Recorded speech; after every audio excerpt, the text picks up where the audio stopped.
बस इतना समझो कि तुम यहाँ पर एक ऐसी फील्ड में हो, ठीक है, जैसे होते हैं ना कि नॉर्मल हम जैसे पेशेंट्स के लिए डॉक्टर होते हैं, वैसे तुम लोग बिजनेस के डॉक्टर्स हो। समझ में आ रही बात? ये DR दिख रहा है ना, ये DR, ये डायबिट कुछ नहीं है, इसे तुम डॉक्टर ही समझो अपने लिए। You guys are doctor for the business. आगे चल के तुम जब इसी प्रोफेशन में आगे जाते हो तो क्या काम होगा, जब किसी कंपनी के अकाउंट्स की हालत बिगड़ेगी तो तुम ही तो सुधारोगे। Hello students, welcome back to the channel and your one and only accountancy. तो बच्चों, आज क्या पढ़ने वाले हो बताओ? क्या पढ़ने का मन है तुम्हारा? बताओ, पढ़ा दिया जाए। ठीक है, थंबनेल से देख के आए हो ना, तो फिर इस बात का क्या मतलब बनता है ना? तो चलो अब फटाफट से बिना किसी देरी पे, जिस भी समय पर तुम ये वीडियो देख रहे हो, सुबह देख रहे हो तो गुड मॉर्निंग है, दोपहर में देख रहे हो तो गुड आफ्टरनून है, रात में देख रहे हो तो गुड नाइट है, good evening, what ever it is, सब चीज़ें हैं। मतलब हमारा ग्रीटिंग एक्सचेंज किसी भी तरीके से हो सकता है। आप आ गए हो तो पुरानी वीडियोस अगर देखी होंगी तो वहाँ पे मैंने आप लोगों से क्या बोला हुआ है, बस ये ध्यान रखना। एक छोटा सा अब हमारा इंट्रोडक्शन है, we are entering to the class. ठीक है, तो आपको एक छोटा सा काम क्या करना है हमारे लिए कि आते के साथ ही कमेंट में लिख देना है अपना नाम और स्टेट यू बिलोंग्स टू, है ना। It is just kind of attendance, जहाँ पर हमें बस ये पता चल जाता है कि हाँ भाई हमारे पास कितनी सीरियस ऑडियंस है जो कि एक्चुअली में पढ़ने को तैयार है। तो चलो बिना किसी देरी के हम स्टार्ट करते हैं आज का हमारा chapter, which is special purpose book. Special purpose book क्या है बच्चों, पहले हम इसको समझ लेते हैं। ठीक है, क्योंकि इट्स नॉट अबाउट फटाफट चैप्टर हो गया, उसको समझ में नहीं आया, हवाई हो गया, हवाई जहाज बन के सब ऊपर से निकल गया, ऐसा नहीं करना है हम लोगों को, है ना। हम लोगों को चीज़ें सिंपल रखनी है, चीज़ें हमें करनी है तो आनी भी चाहिए, है ना। तो देखो, सबसे पहले हम बात करेंगे ये जो स्पेशल पर्पस बुक है इसका मतलब क्या है। ठीक है, तो स्पेशल पर्पस का बुक क्या होता है बच्चों, ध्यान सुनो कि आपने अकाउंटिंग में एक स्टेप देखा है which is suppose to be the first practical step of doing accounting. सबसे पहले आइडेंटिफाइंग होता है, मेजरिंग होता है, फिर तीसरे नंबर पे कौन सा आ जाता है, रिकॉर्डिंग आता है ना। ठीक है, तीसरे नंबर पे क्या आ जाता है, रिकॉर्डिंग। और बच्चों, जब हम रिकॉर्डिंग करते हैं, यानी कि जब हम रिकॉर्डिंग की बात करते हैं तो उस केस में क्या होता है ना, इन केस ऑफ रिकॉर्डिंग, तो वहाँ पर एक बात है जो हमें समझनी है, बहुत अच्छे से जाननी है ये बात हमको। क्या है, रिकॉर्डिंग के केस में आपको जर्नल के बारे में पता होगा ना। जर्नल तो आपने कर रख लिया होगा चैप्टर अभी तक, ठीक है, लेकिन क्या आपको पता है कि अगर आप जर्नल नहीं करना चाहते हो तो भी काम हो जाएगा? अगर नहीं करना चाहते हो तो काम कैसे होगा, उसका एक सब्स्टिट्यूट है। ऐसा नहीं कि उसके बिना काम हो जाएगा, वो नहीं करोगे, उसकी जगह पर कुछ और करोगे, और उसकी जगह पर कुछ और करोगे, यानी मैं कह सकता हूं कि journal is one method of recording transaction, on the other hand there is another method, यहां पे लिख देता हूं मैं, and the another method is this special purpose book बनाना, है ना, स्पेशल पर्पस बुक। अब स्पेशल पर्पस बुक क्या है भाई, कि यहाँ पर जो पूरी की पूरी अकाउंटिंग में ट्रांजैक्शंस होती है ना, उनको कैटेगराइज कर दिया गया, उनके हिस्से कर दिए गए, उनको डिवाइड कर दिया गया, उनका सब डिवीजन कर दिया गया। ठीक है, जिसमें सबसे पहले नंबर पे अगर मैं बात करूं तो कैश बुक ले लेता हूं मैं, सबसे पहले नंबर पे कैश बुक ले लेता हूं। ठीक है, यानी किस किस टाइप की ट्रांजैक्शन होती है, या तो ट्रांजैक्शन कैश में होगी या तो ट्रांजैक्शन उधार में होगी। अब उसमें कितने टाइप की बनती है, एक तो कैश या बैंक के थ्रू ट्रांजैक्शन हो रही है, ठीक है, तो आपको बनती है कैश बुक, है ना। क्या बनेगी आपके पास, कैश बुक बनेगी। वेट, थोड़ा सा साफ सफाई का ध्यान रखते हैं हम लोग, और हम ये मिटा देते हैं। ठीक है, तो या तो आपको कैश बुक बनानी पड़ेगी, ठीक है। दूसरा क्या हो सकता है, आपको कैश बुक के साथ साथ हो सकता है कि परचेज की बात चल रही हो, अब कैश वाली सारी कैश बुक में चलेगी। एक बनती है आपकी परचेज बुक, एक बनती है आपकी सेल्स बुक, एक बनती है आपकी परचेज रिटर्न बुक, एक बनती है आपकी सेल्स रिटर्न बुक। ठीक है, और जब ये 5 हो गए ना, ये 5 बुक्स बन गई, तो इसके अलावा जो भी बच गई, जैसे कुछ स्पेशल एंट्रीज होती है ना, कैसे depreciation, accrued income, outstanding expenses, है ना, तो अब ये भी तो ट्रांजैक्शंस हैं, इनको भी तो रिकॉर्ड किया जाता है। तो इसके लिए क्या बनाया जाता है, लास्ट हमारा आता है जर्नल प्रॉपर। क्या होता है, जर्नल प्रॉपर। यानी ये कहना गलत नहीं होगा कि जो ट्रांजैक्शन इन 5 बुक्स से बच जाएं, cash book, sales book, purchase book, sales return book और परचेज रिटर्न बुक, इन 5 के अलावा जो बच जाए उनको भी तो जगह चाहिए, उनको भी तो रिकॉर्ड होना है। वो कहाँ रिकॉर्ड होती है बच्चों, वो रिकॉर्ड होती है जर्नल प्रॉपर में। तो ये रिकॉर्डिंग का दूसरा तरीका है, या तो आप जर्नल बुक बना लो पूरी, जिसमें आप सारे ट्रांजैक्शन एक ही जगह रिकॉर्ड कर रहे हो, और अगर वो नहीं कर रहे हैं तो एक और तरीका है जिसको हम बोलते हैं क्या, स्पेशल पर्पस बुक, जिसमें हमारे पास 6 बुक्स होती हैं। 6 कौन कौन सी? Cash book, sales book, purchase book, sales return book, purchase return book and journal proper. ये 6 बुक्स आ जाती हैं, है ना। तो ये 2 तरीके हैं रिकॉर्ड करने के लिए। आई होप अभी आपका जो कंफ्यूजन हुई होगी या शायद आपको पता भी नहीं इस बारे में अभी तक, तो अब ये क्लियर हो गई। तो अब आपको यहाँ पे इस पॉइंट पे आकर कोई भी टीचर या कोई भी स्टूडेंट या आपका कोई भी यार दोस्त मैनिपुलेट नहीं कर सकते कि अभी ये क्या है, अभी ये क्या, आपको पता है। यहाँ से आपको पता चल चुका है, ठीक है बच्चों। तो अब जैसे हम बात करते हैं, थोड़ा सा साफ सफाई करते हुए दोबारा से आगे क्या करने हैं हम, अब थोड़ा सा इसको और डीपली जानेंगे कि ये क्या है, किस तरीके से चीज़ें काम करती हैं। तो we need to know every single thing about it अगर हम कर रहे हैं तो, राइट।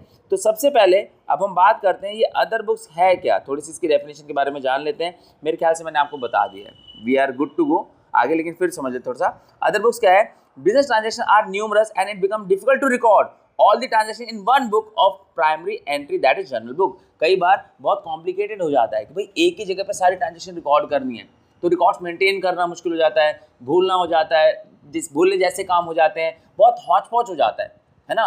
तो कितना अच्छा होना जब चीज़ें सिस्टमैटिकली अपनी अपनी जगह पर होती हैं, अरेंज फॉर्म में होती हैं, तो ये ज़्यादा अच्छा होता है। तो इसी के लिए आपकी अदर बुक्स हैं, जिसके थ्रू क्या किया गया कि सारी ट्रांजैक्शंस को कुछ नाम देकर उनकी अपनी पर्सनल बुक्स बना दी गई। इससे क्या होता है कि एक अकाउंट में एक बुक में एक ही एंट्रीज रिकॉर्ड हो रही है, एक जैसी एंट्रीज रिकॉर्ड हो रही है, तो हमारे लिए समझना, एनालाइज करना, इन्फॉर्मेशन को कलेक्ट करना बहुत आसान हो जाता है, ठीक है। अब रिकॉर्डिंग आसान होगी तो रिकॉर्डिंग के बाद अगला स्टेप क्या होता है? पोस्टिंग, है ना। आपको एक बड़ा सिंपल सा एग्जांपल बताता हूँ, इसका आपको एक बार में क्लियर हो जाएगी चीज़। देखो क्या है, मान लो कि आपको अपने आसपास का कोई स्कूल है जहाँ पर जाके एक पर्सन को फाइंड आउट करना है, ठीक है, और आपको पता है कि वो पर्सन 11th क्लास में बैठता है ना। आप क्लास में एंटर होते हो और क्लास में ना बच्चे भरे पड़े हैं, आपको किसी भी क्लास के ऊपर नाम नहीं लिखा हुआ है या वो मार्किंग नहीं है कि कौन सी फर्स्ट क्लास है, कौन सी सेकंड है, कौन सी 11th क्लास है। तो अब आपको पूरे स्कूल में हर क्लास में तो जा के पता करना पड़ेगा, या इससे पूछना है, उससे पूछना है, सरदर्दी होंगी ना। लेकिन कितना अच्छा हो कि आपको एग्जैक्टली पता है कि आपका वो जो दोस्त है वो 11th डी में पढ़ता है और क्लास के ऊपर ही लिखा हुआ है 11th डी। कितना स्पेसिफाइड हो गया, आप जाओगे सीधा 11th डी में घुसोगे, अपने दोस्त की गुद्दी पकड़ोगे, चल भाई बाहर चल घूमने चलते हैं, कितना ईजी हो गया। और वहीं एक तरफ क्या था कि कोई क्लासरूम के ऊपर लिखा हुआ नहीं है, तो आप कभी इससे पूछोगे, कभी टीचर से पूछोगे, गुद्दी और पकड़ लेगा टीचर, यहाँ क्या कर रहे हैं स्कूल टाइम में बे। समझ में आ रही बात? तो इस तरीके से चीज़ें क्या है काम करती है। यहाँ पर जो ट्रांजैक्शंस है वो बड़ी स्पेसिफाइड होती है, अपने अपने अकाउंट्स में होती है, अपने अपने बुक्स में होती हैं, तो वहाँ से उनकी पोस्टिंग यानी जर्नल से लेजर में ले जाना, नेक्स्ट स्टेप पे जाना बहुत आसान हो जाता है। आ रही है बात समझ में? क्लियर है यहाँ तक? तो special purpose book are those book which are used for quick efficient and accurate recording of the business transaction. जल्दी हो जाती हैं, क्विकली हो जाती हैं, अच्छे से हो जाती हैं और बहुत ही एफिशिएंटली हो जाती हैं। बात समझ में आ रही है? तो ये हमारा अदर बुक की डेफिनेशन होगी। अब बारी आती है classification of subsidy books and या सब डिवीजन ऑफ जर्नल, जो मैंने आपको स्टार्टिंग में ही बता दिया। टोटल कितनी है? 6 हैं। Sales cash book, sales book, purchase book, sales return book, purchase return book और जर्नल प्रॉपर, कुल मिला के 6 हैं, ठीक है। तो या तो आप जर्नल बना लो पूरी, जिसमें सारी, कोई फर्क नहीं पड़ता फिर कौन सी किससे रिलेट करती है, या फिर आप इनको स्पेसिफिकली इनके खुद की बुक्स में डालो जो कि अलग अलग 6 हैं, ठीक है। कैश वाली सारी कैश में, परचेज वाली सारी परचेज में, सेल्स वाली सारी सेल्स में, सेल्स रिटर्न वाली सेल्स रिटर्न में, परचेज रिटर्न वाली परचेज रिटर्न में, और इन सब के अलावा जो बच गई वो जर्नल प्रॉपर में, ठीक है।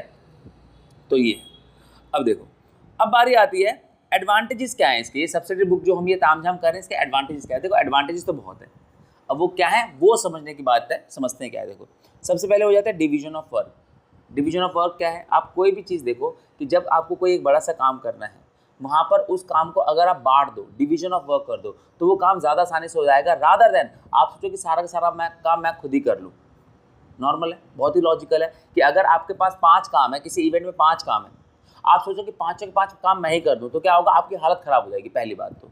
दूसरा, वो एफिशिएंसी नहीं रहेगी, और हो सकता है कि आप हर एक काम में इक्वली स्पेशलाइज्ड ना हो। लेकिन यहाँ पर क्या है कि हर एक ट्रांजैक्शन के, हर टाइप की ट्रांजैक्शन के लिए एक अलग से बुक बनी हुई है, तो कितना ईजी हो गया, कितना एफिशिएंटली काम होगा। आ रही बात समझ में? तो पहला तो ये है कि डिवीजन ऑफ वर्क हो जाता है, जिससे काम बहुत बढ़िया से हो जाता है। अकाउंटिंग, इसको ज़्यादा डीप में नहीं जाते, ठीक है। कोई दिक्कत होगी, कोई परेशानी होगी तो आप कमेंट करके लिख देना, कोई दिक्कत नहीं, क्योंकि जितना मैं बता रहा हूँ वो पूरी एक्सप्लेनेशन है, बाकी पढ़ोगे तो बिल्कुल ईजी लैंग्वेज में लिखा हुआ है, सब क्लियर हो जाएगा आपको। दूसरे नंबर पे आता है स्पेशलाइजेशन एंड एफिशिएंसी। अब काम बट गया है, अब जब पता है कि 5 बंदे हैं, आप 5 दोस्त हो, आप 5 दोस्तों को एक एक काम करना है, तो हर एक बंदा, हर एक दोस्त आपका अपना काम अच्छे से ही करेगा, क्योंकि काम बटे हुए हैं और मुझे एग्जैक्टली पता है कि मुझे क्या करना है। तो जब मुझे एग्जैक्टली पता है मुझे क्या करना है, तो मैं उसी काम पे फोकस करूंगा, उसी पे ध्यान दूंगा, तो मेरे जो काम होगा उसकी एफिशिएंसी बढ़ेगी और मैं दूसरा with the passage of time मैं उस पर स्पेशलाइज होता चला जाऊंगा। जब मैं बार बार एक ही काम कर रहा हूँ तो मैं स्पेशलाइज्ड हो जाऊंगा। नेक्स्ट हमारा क्या आता है, सेविंग ऑफ टाइम। अब एक ही बंदा 5 काम कर रहा है तो टाइम ज़्यादा लगेगा। अब ऐसे में क्या होगा कि टाइम बचेगा, कैसे बचेगा कि एक ही टाइम पर 5 काम हो रहे हैं, एक काम मैं कर रहा हूँ, दूसरा कर रहा है दोस्त, तीसरा चौथा पांचों, हम 5 दोस्त मिलकर 5 काम कर रहे हैं, तो आप 5 एक ही टाइम पे कर सकते हैं, वो साइमल्टेनियसली भी हो सकता है। तो ऐसे में क्या होगा, आपका टाइम बचेगा ही बचेगा फॉर श्योर। आ रही बात समझ में।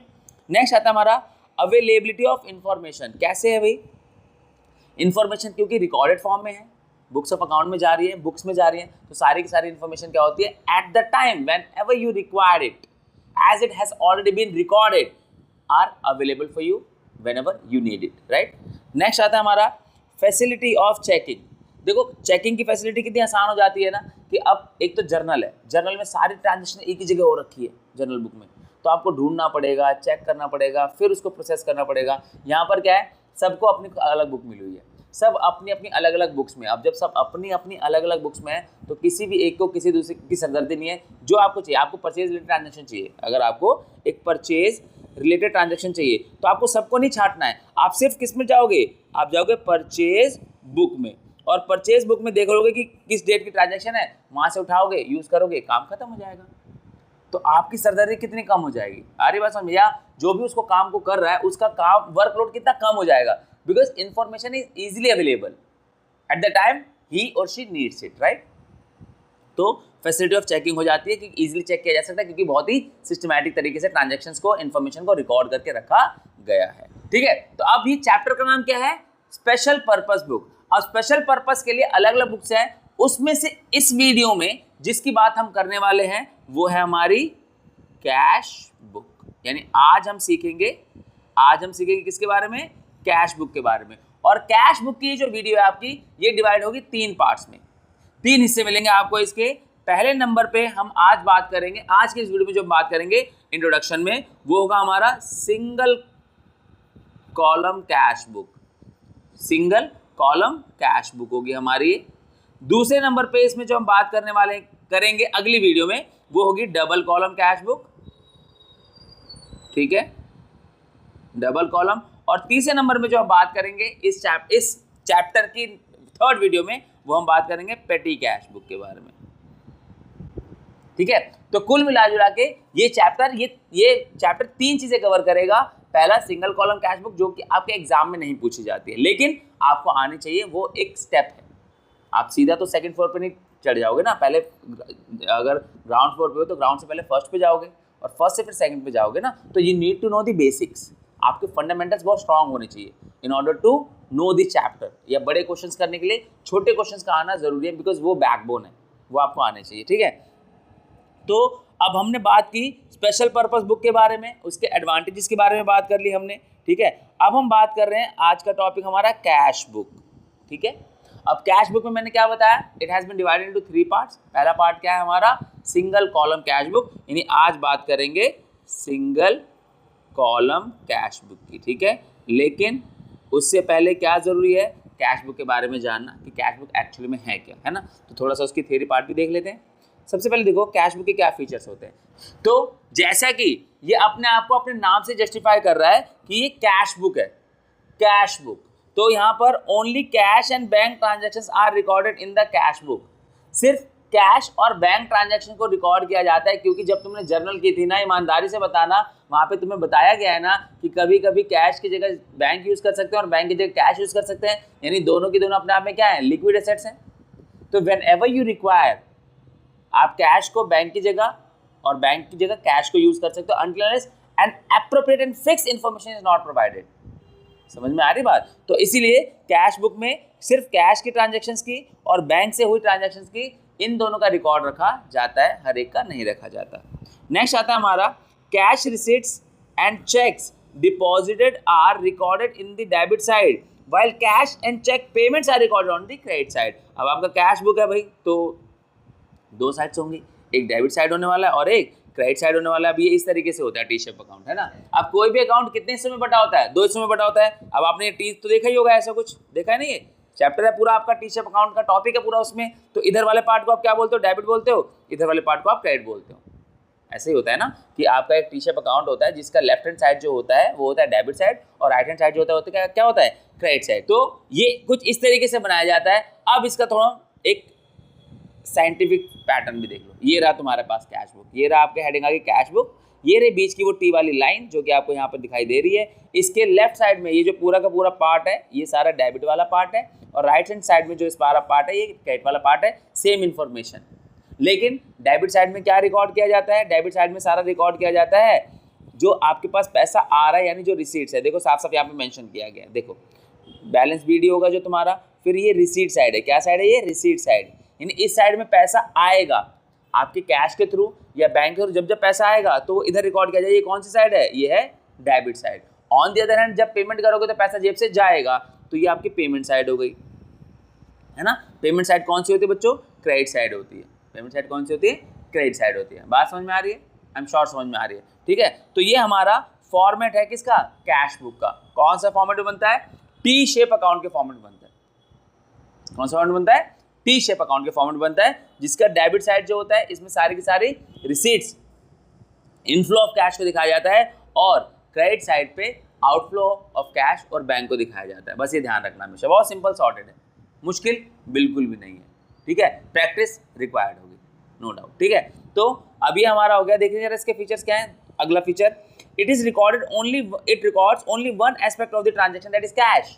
अब जब भी चैप्टर आप कर रहे हो, है ना, तो जब मैंने आप लोगों को चैप्टर कराया होगा रूल्स ऑफ डेबिट क्रेडिट, जहां पर हम बात कर रहे थे टी शेप अकाउंट की, अकाउंट फॉर्मेशन की, तो वहां पर मैंने क्लियरली बताया था कि whenever you are making any account you have to be biased. आपको भेदभाव करना है, करना पड़ेगा, नीड है वो क्वेश्चन की। भेदभाव ऐसे करना है कि जो भी आप अकाउंट बना रहे हो आपको सिर्फ उसके बारे में सोचना है कि उस पर क्या इफेक्ट पड़ रहा है। अगर वो बढ़ रहा है, वो इंक्रीज हो रहा है, तो आपके मतलब का है, वो डिक्रीज हो रहा है तो आपके मतलब का है that second aspect of the transaction is not taken into consideration while making any account.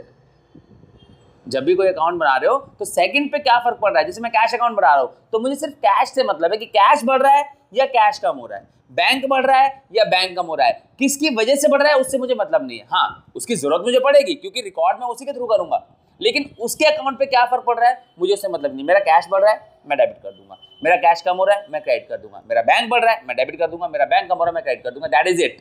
But एक इंपॉर्टेंट बात और ये है जो हमने वहां पर डिस्कस की थी कि किसी भी अकाउंट को बनाते टाइम उस अकाउंट में उसका नाम नहीं होता, क्योंकि कोई भी अकाउंट खुद की वजह से डेबिट या क्रेडिट नहीं हो सकता। For example, sold goods for cash, आपने गुड्स बेचे और कैश में बेचे, तो आपके पास कैश तो आ रहा है लेकिन आने की वजह खुद कैश तो नहीं है ना। कैश आने की वजह कौन है? कैश आने की वजह है सेल्स, है ना। सेल्स अकाउंट पे क्या इफेक्ट पड़ रहा है इससे आपको मतलब नहीं है, लेकिन कैश आपके पास बढ़ा है और किसकी वजह से बढ़ा है? सेल्स की वजह से। सेल्स को आप कंसीडर करोगे फॉर रिकॉर्डिंग ओनली। उसके अकाउंट पे क्या फर्क पड़ रहा है उससे आपको कोई मतलब नहीं होना चाहिए। बात समझ में आ रही है? ठीक है, तो आपको बस ये देखना है कि तुम्हारा कैश या बैंक बढ़ रहा है या कम हो रहा है, दैट इज इट। यही आपका कंसर्न होना चाहिए बस। Next, cash and bank transaction are recorded in the cash book and in a chronological order, that is order they take place. एक क्रोनोलॉजी होती है कि कौन, अगर 1 तारीख वाला है तो पहले 1 तारीख वाला आएगा, फिर 2 वाला आएगा, फिर 5 वाला आएगा, फिर 9 वाला आएगा, फिर 15 वाला आएगा, फिर 17 वाला आएगा। एक क्रोनोलॉजी होती है, यानी एक सीक्वेंस होता है, ठीक है। एक पर्टिकुलर सीक्वेंस होता है, जो पहले हुआ वो पहले रिकॉर्ड होगा। कैश बुक में हमेशा ऐसे होता है कि जो पहले हुआ वो पहले रिकॉर्ड किया जाएगा, ठीक है। फिर उसके बाद it performs the function of both journal and ledger at the same time. मतलब आप ये समझो कि ये जर्नल का काम भी कर रहा है और at the same time ledger का काम कर रहा है, क्योंकि ये लेजर की फॉर्म में है, अकाउंट की फॉर्म में, और इसे कैश बुक आप बोल रहे हो, यानी जर्नल की जो जर्नल का कैरेक्टरिस्टिक है ये इसको भी इन्वॉल्व कर रहा है और जो लेजर का कैरेक्टरिस्टिक है ये इसको भी इन्वॉल्व कर रहा है। तो ये दोनों को इन्वॉल्व करके चलता है, जैसे कि आपको यहाँ पर दिखाई देगा। आई बात समझ में? तो आई होप इसका इंट्रोडक्शन आपको क्लियर है। कैश बुक में क्या होता है? कैश की ट्रांजेक्शन को रिकॉर्ड किया जाता है, ठीक है। जो भी ट्रांजेक्शन कैश बैंक में होगी उसको रिकॉर्ड किया जाएगा, एक क्रोनोलॉजिकल ऑर्डर में किया जाएगा, ठीक है। डेबिट साइड में रिसीट्स हैं और क्रेडिट साइड में पेमेंट्स है। मेन ये 3-4 बातें हैं जो आपको ध्यान में रखनी है, ठीक है। अब बात करते हैं सिंगल कॉलम कैश बुक की। ये फॉर्मेट है। फॉर्मेट क्या है ध्यान से देखना जरा एक बार दोबारा से। क्या है, सबसे पहले नंबर पर आपके पास आता है यहाँ पर, एक सेकेंड, थोड़ा सी साफ सफाई भी ज़रूरी है भाई। ये ठीक है, आप देखो सबसे पहले नंबर पे जो आपको चाहिए वो क्या चाहिए भाई, डेबिट साइड देख लेता हूँ मैं, ठीक है। ये रहा आपका डेबिट साइड। डेबिट साइड में सबसे पहले क्या आती है, डेट, फिर क्या आता है पर्टिकुलर्स जो नॉर्मली आप अकाउंट बनाते हो, फिर क्या आता है लेजर फॉलियो। लेजर फॉलियो इसलिए क्योंकि ये खुद लेजर नहीं है, ये जर्नल की सब डिविजनल बुक है, ठीक है। तो इसलिए यहाँ पर LF आएगा, लेजर फॉलियो, यानी कि वो पेज नंबर जहाँ से इसको लेजर में जाना है। आ रही बात समझ में। और फिर उसके बाद उसका अमाउंट, ये सेम चीज़ यहाँ पर होगी। क्रेडिट साइड में डेट होगी आपकी, पर्टिकुलर्स होगा आपका, लेजर फॉलियो मैंने आपको बता दिया, और अमाउंट चौथा। ये चार चीज़ें दोनों साइड में होती है सेम तरीके से, है ना। ये फॉर्मेट है, तो ये आपको आता है, नहीं आता है तो अभी समझ में आ गया होगा। अब देखो जरा ध्यान से, अब बच्चों यहाँ से क्वेश्चन स्टार्ट कर रहे हैं, लेकिन क्वेश्चन स्टार्ट करने से पहले मैं तुम्हें एक चीज़ बताऊँगा कि रेक्टिफिकेशन नहीं चलेगा, है ना। हम ऐसे करेंगे कि आप कभी भूलो ना। जो पैटर्न, जिस पैटर्न में मैं आपको समझाऊंगा, जिस तरीके से मैं आपको कराऊंगा, वो तरीका ऐसा होगा कि उससे आप कभी गलती नहीं कर पाओगे, क्योंकि journal you have already done, और कैश वाली ट्रांजेक्शन तो बहुत ही आसान होती है, तो उसकी जर्नल बहुत ईजिली बन जाती है ना। तो हम जर्नल से लिंक करके ही करेंगे, ऑल्दो हम दिखाएंगे नहीं, आप अपने जो फेयर वर्क होगा वहाँ पे दिखाओगे नहीं, लेकिन एक वर्किंग नोट में कर तो सकते हो साइड में, उसमें कौन रोक रहा है। तो ऐसे करो ताकि गलती का कोई स्कोप बच ही ना जाए, ठीक है। बात समझ में आ रही है, क्योंकि यहाँ पे जो मेन मोटिव वो क्या है, पढ़ाना तो ठीक है, जरूरत है, सिखाना इंपॉर्टेंट है। पढ़ाने का तो वो हो गया ना कि ये यहाँ पे जाएगा, ये डेबिट में जाएगा, क्रेडिट में जाएगा, ये वो, ऐसे देखा है मैंने बच्चों को। I have seen students doing many years, over the years यही देख रहा हूँ मैं, यही कर रहे हैं। कई बार बच्चे आते हैं और कहते हैं कि सर ये तो मैंने कर रखा है चैप्टर, नए स्टूडेंट्स आते हैं और मैंने कर रखा है, मैंने कहा कैसे कर रखा है बताओ, तो सर ये वाला डेबिट में जाता है, ये वाला क्रेडिट में जाता है, इधर जाता है, ये प्लस होता है, ये माइनस होता है। अरे कैसे, दैट कैसे इज ऑलवेज गायब। उनको ये नहीं पता होता क्या हो रहा है, क्यों हो रहा है, रीजंस क्या हैं। जबकि अकाउंट्स वाले बच्चों को ये पता होना बहुत ज़रूरी है। क्यों ज़रूरी है, क्योंकि आपके आगे अगर आप इसी फील्ड में जाते हो, किसी प्रोफेशनल कोर्स को चूज़ करते हो, तो आपको चीज़ें पता होनी चाहिए। समझ में आ रही बात। सिर्फ प्लस हो जाता है, माइनस हो जाता है, इससे काम नहीं चलेगा। प्लस होता है तो क्यों होता है, माइनस होता है तो क्यों माइनस होता है, आपको ये रीजंस पता होना मस्ट है, ज़रूरी नहीं है, कंपल्सरी है। आ रही बात समझ में। तो इसीलिए मैं कह रहा हूँ कि जिस तरीके से मैं आपको पढ़ाऊंगा आप कभी भूलोगे नहीं। We are not here to teach you only, we are here to make you understand कि चीज़ें कैसे काम कर रही है। आपको पढ़ना नहीं है, आपको समझना है। आ रही बात समझ में। तो देखो अब जैसे ये, अब ये ट्रांजेक्शन्स आप बिल्कुल रिलेट कर पाओगे। अगर मैं कहता हूँ कि पहली एंट्री में बोला हुआ है कमेंस्ड बिजनेस विद कैश, तो आप इसकी जनरल एंट्री क्या करते हो, आप जनरल एंट्री करोगे कैश से, cash account debit to capital. मानते हो इस बात को, हाँ या ना बोलना, ठीक है। आप बोलोगे cash account debit to capital account, यही होता है ना। तो अब यहाँ पर देखो, एक तो कैश अकाउंट इन्वॉल्व हुआ, यानी ये बात तो क्लियर है कि ट्रांजैक्शन जो है कैश अकाउंट में जाएगी। अब जिस अकाउंट में जाती है खुद की वजह से नहीं जाती है, तो देख रहे हो कितना आसान हो गया। तुम्हें पता है कि भैया कैश बढ़ेगा, और तुम्हें ये भी पता है टू यानी कैपिटल की वजह से बढ़ेगा। तो आपको यही चीजें होती है ना, गलती कहाँ होती है कि बच्चों को ये नहीं पता होता कि टू हो रहा है तो किसकी वजह से हो रहा है, बाय हो रहा है तो किसकी वजह से हो रहा है, डेबिट हो रहा है तो किसकी वजह से हो रहा है, क्रेडिट हो रहा है किसकी वजह से हो रहा है। इसीलिए मैंने क्या किया, मैंने इसको ना जर्नल से लिंक कर दिया। अब जर्नल से लिंक किया होगा कि आपको जर्नल आ चुकी होगी ऑलरेडी, क्योंकि आपने जर्नल वाला चैप्टर कर लिया है ना। और कैश वाली इन क्वेश्चंस की जर्नल बनाना इतना आसान है, मतलब क्या ही बताऊं आपको खुद ही पता चल जाएगा अभी। तो अब क्या होगा, cash account debit to capital, तो कैश डेबिट हो रहा है तो डेबिट साइड में जाएगा, और डेबिट साइड वालों को लेजर जब बनाते हैं तो डेबिट साइड वालों को किसे दिखाते हैं, टू से दिखाते हैं। तो मुझे पता चल गया टू कैपिटल की वजह से कैश बढ़ा है। तो अब यहाँ पर देखो cash account debit to capital account, तो टू कौन है, कैपिटल है। अब आप कुछ नहीं करोगे, कैश को डेबिट करोगे, और डेबिट किधर करोगे, टू साइड में करोगे ना, तो टू कैपिटल आपको पहले से ही पता है ऑलरेडी। तो अब क्या करेंगे, यहाँ पर देखो, यहाँ पर कैश बुक बन रही है, डेट क्या है हमारी, डेट है 1 मार्च, है ना। तो सबसे पहले आप क्या करना, एक हेडिंग में ही मंथ का नेम लिख लेना, बार बार मार्च लिखने की जरूरत नहीं है। और क्या है, 1 मार्च, है ना। क्या हुआ है, आपका कैश बढ़ा है, किसकी वजह से बढ़ा है, कैपिटल की वजह से। तो ये रही आपकी कैश बुक, ये रहा कैश बुक का डेबिट साइड, और डेबिट साइड में लिखोगे टू कैपिटल अकाउंट, ठीक है, टू कैपिटल अकाउंट। अब देखो जरा ध्यान से, यहाँ पर क्या है, टू कैपिटल, कैश डेबिट हुआ है कैपिटल की वजह से हुआ है, ठीक है, 20,000 रुपये। तो टू कैपिटल यहाँ भी आ रहा है, और जहाँ आपको लिखने की जरूरत है वहाँ भी आपको टू कैपिटल लिखने की जरूरत है। 20,000 आपने यहाँ ले लिया, काम खत्म। कितना इजी नहीं हो गया? आपको बस ये देखना है कि कैश पे क्या इफेक्ट पड़ रहा है। आपका कैश बढ़ रहा है तो रिकॉर्ड होगा, यहाँ पर कैश कम हो रहा है तो रिकॉर्ड होगा, बस। और ये देखना है कि किसकी वजह से कैश इंक्रीज हो रहा है और किसकी वजह से कैश डिक्रीज हो रहा है। इसके अलावा तीसरा और कोई काम नहीं है आपका।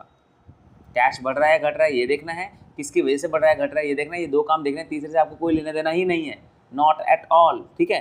तो अगले नंबर पे आता है हमारा सेकंड ट्रांजैक्शन है बॉट गुड्स फॉर कैश। आपने गुड्स खरीदे हैं और कैश में खरीदे हैं। जनरल एंट्री आपको इसकी बहुत अच्छे से आती होगी। आपने गुड्स खरीदे हैं तो आप क्या किसको डेबिट करते हो भाई? आप करते हो परचेज अकाउंट को, ये करते हो ना। गुड्स खरीदे तो purchase account debit to cash ना, तो आप क्या करोगे? Purchase account debit to cash, है ना। तो परचेज अकाउंट आपका डेबिट हो रहा है और टू कैश, तो यानी कि कैश आपका कम हो रहा है। कैश हो रहा है कम हो रहा है। अब कैश अगर कम होगा तो किधर जाएगा? क्रेडिट साइड में जाएगा, इधर जाएगा, है ना। किसकी वजह से क्रेडिट हो रहा है? ध्यान रखना, कैश अकाउंट बना रहे हो ना, कैश बुक बना रहे हो, तो इसमें कैश का नाम नहीं आ सकता किसी भी हाल में, ये बात हमेशा ध्यान रखना, है ना। तो अब कैश आपका यहाँ पर क्या हो रहा है? क्रेडिट हो रहा है। किसकी वजह से क्रेडिट हो रहा है? परचेज की वजह से। किसकी वजह से क्रेडिट हो रहा है? परचेज की वजह से। तो अब यहाँ पर आपका क्या आएगा? बाय, यहाँ पर आपका आएगा बाय परचेज अकाउंट, बस ये ध्यान रखना है। Reason of the credit, cash किसकी वजह से क्रेडिट हो रहा है वो रीजन है आपका कितना? 5,000। समझ में आया? ठीक है, समझ में आया। अब नेक्स्ट क्या है हमारा? Sold goods for cash. Sold goods for cash, तुमने गुड्स सेल करी है ना। तो उस केस में क्या होगा? पैसा आएगा, सेल करोगे तो पैसा आएगा। अब पैसा आएगा किसकी वजह से? खुद की वजह से तो नहीं आएगा, because there is a reason. Reason कौन है? सेल्स। तो जनरल एंट्री क्या करोगे आप इसकी? Cash account debit to sales. तो कैश अकाउंट आपका क्या हो रहा है? डेबिट हो रहा है, खुद से नहीं जाएगा ना, किसकी वजह से है? सेल्स की वजह से। तो आप क्या करोगे? कैश बुक में आओगे और कितनी तारीख को हुआ पहले ये देख लेते हैं जरा, 5 तारीख को। तो 5 मार्च को होगा टू कैश अकाउंट। ध्यान रखना, कैश अकाउंट डेबिट हो रहा है, किसकी वजह से हो रहा है? To sales account. ये ध्यान रखना, ये गलती मत करना भाई, ठीक है। तो सेल्स अकाउंट की वजह से कितना? 11,000, 11,000। समझ में आया? अगली ट्रांजैक्शन है हमारी, नेक्स्ट ट्रांजैक्शन आ जाती है 11th को। Goods purchase from Shri ji on credit. Shri ji से गुड्स खरीदे और क्रेडिट में खरीदे, तो एंट्री क्या होगी इसकी? श्री से गुड्स खरीदे, परचेज अकाउंट डेबिट होगा। और किससे खरीदे? श्री जी से। कहीं कैश का नाम आया क्या? कहीं भी एक एविडेंस है कि हाँ भाई कैश भी इन्वॉल्व होगा यहाँ पर? बिल्कुल नहीं है, क्योंकि दो अकाउंट इन्वॉल्व हो रहे हैं। एक तो खुद परचेज अकाउंट इन्वॉल्व हो रहा है और एक श्री जी इन्वॉल्व हो रहा है ना। ये दो इन्वॉल्व हो रहे हैं। तो यहाँ पर ना तो यहाँ पर कैश का नाम है तो यहाँ पर कैश का नाम है, यानी कैश का नाम ही नहीं है। और हम बना क्या रहे हैं? हम बना रहे हैं कैश बुक। अब सिंपल से समझो कि जब तुम इसकी ट्रांजैक्शन करोगे तो तुम करोगे purchase account debit to Shri ji, है ना। क्यों? परचेज आपका एक्सपेंस है जो कि बढ़ रहा है और श्री जी आपके क्रेडिटर्स हो गए जो कि बढ़ रहे हैं, है ना। कैश का तो नामो निशान नहीं है। तो जब यहाँ पर कैश का नामो निशान ही नहीं है और हम बना क्या रहे हैं? Cash book. तो कैश ना बढ़ रहा है ना घट रहा है, तो यहाँ पर तो कोई बात ही नहीं है ना फिर ऐसी। कैश की बात ही नहीं हो रही। तो जब कैश की बात ही नहीं हो रही तो ये ट्रांजैक्शन हमारे किसी मतलब की नहीं है, ये हमारे लिए वर्थलेस है इस कैश बुक के हिसाब से अगर बात करूँ तो। क्योंकि पैसा ना आ रहा है ना जा रहा है, हम बना क्या रहे हैं? Cash book. तो कैश बुक में क्या ट्रांजैक्शन करोगे? क्या रिकॉर्ड करोगे? बताओ। नहीं करेंगे, ठीक है। सिंपली क्लियर है आप लोगों को? तो जो भी ट्रांजैक्शन क्रेडिट में होगी उसकी कैश बुक में कोई रिकॉर्डिंग नहीं होती, ये बात ध्यान रखना, ठीक है। ये जाएगा खुद की बुक में जाएगा जिसका नाम है परचेज बुक, क्योंकि परचेज बुक कर रहे हैं। क्रेडिट ट्रांजैक्शन ऑफ परचेज जो होती है वो परचेज बुक में रिकॉर्ड होती है। नेक्स्ट, पेड टू श्री जी। श्री जी को हमने पे कर दिए। कितने पे कर दिए हमने? 10,000। अब यहाँ पर मतलब है हमारा, क्योंकि अब श्री जी को तुम पे करो, हालांकि उधार में खरीदा था तो कैश बुक रिकॉर्ड नहीं होगा, लेकिन जब पे करोगे तो वहाँ तो पैसा जाएगा। श्री जी को बाद में आप पैसा दे रहे हो तो कहाँ से दोगे? कैश बुक में से दोगे। तो अब तुम्हारे अकाउंट से पैसा जाएगा कितनी तारीख को? 15 तारीख। तो एंट्री क्या होगी? श्री जी टू कैश। कैश आपका जा रहा है तो कैश आपका क्रेडिट हो रहा है। किसकी वजह से आ रहा है? श्री जी की वजह से। तो श्री जी टू कैश कितना? 15 तारीख को। 15 को कर दूंगा मैं, 15 को कर दूंगा बाय किसकी वजह से? श्री जी, ठीक है। कितना? 15,000। आया समझ में? अब आप क्या करोगे? अकाउंट को नॉर्मली जो बैलेंस करते हैं कैसे बैलेंस करोगे? 15 और 5 के 20 और 11 कितना देखा? 31 दिख रहा है, तो यहाँ भी 31 ही होना चाहिए भाई, अनडाउटेडली, है ना। तो अब 31 से इधर कितना कम पड़ रहा है? यहाँ पर दोनों का टोटल कर रहा हूँ तो कितना? 20 आ रहा है, तो 11 बच रहा है। तो बाय बैलेंस सी डी। कितना बैलेंस सी डी भाई? 11,000। कितना? 11,000, दैट इज 11,000, ठीक है। ये यहाँ का क्लोजिंग है, तो ओपनिंग पे ख़त्म करोगे आप कितनी तारीख को? 1 अप्रैल को, ध्यान रखना, ठीक है। 1 अप्रैल को आप क्या करोगे, क्या होगा, टू बैलेंस BD, कितना बैलेंस BD 11,000, आगे खत्म, ठीक है। इतना ही सिंपल होने वाला है, चीज़ें आगे इतनी सिंपल है, ऐसा नहीं कि मैंने बहुत इजी क्वेश्चन उठा लिया, कुछ भी चीज़ें होनी ही ऐसी है। इट्स ऑल अबाउट आपका जनरल वाला चैप्टर कितना स्ट्रांग है। अगर आपका वो अच्छे से स्ट्रांग है तो ये चीज़ें तो आपको बिल्कुल लड्डू लगने वाली हैं, कुछ मुश्किल है ही नहीं इसमें, है ना। बच्चों ने बिना मतलब क्या हुआ बना रखा होता है, ऐसा पढ़ाएंगे, इस तरीके से कराएंगे कि तुम्हें दिक्कत नहीं आएगी, ये मेरी गारंटी है तुम्हें। और एक बार पढ़ लोगे ना इन मेथड से तो कोई और दूसरा मेथड करोगे नहीं तुम, ठीक है। कुछ नहीं करना, स्टार्टिंग के 2-3 क्वेश्चन ध्यान से कर लो तुम बस, ठीक है, स्टार्टिंग के बस तुम्हें खुद ही समझ में आ जाएंगी चीज़ें। और मैं गारंटेड बता रहा हूँ कि एक बार ये मेथड मैंने करा दिया और तुमने अच्छे समझ लिया ना इसको, तुम किसी भी और टीचर के किसी और मेथड की तरफ जाओगे नहीं, 100% इसी मेथड पे वापस आओगे घूम के, क्योंकि ये बहुत ही बढ़िया मेथड है।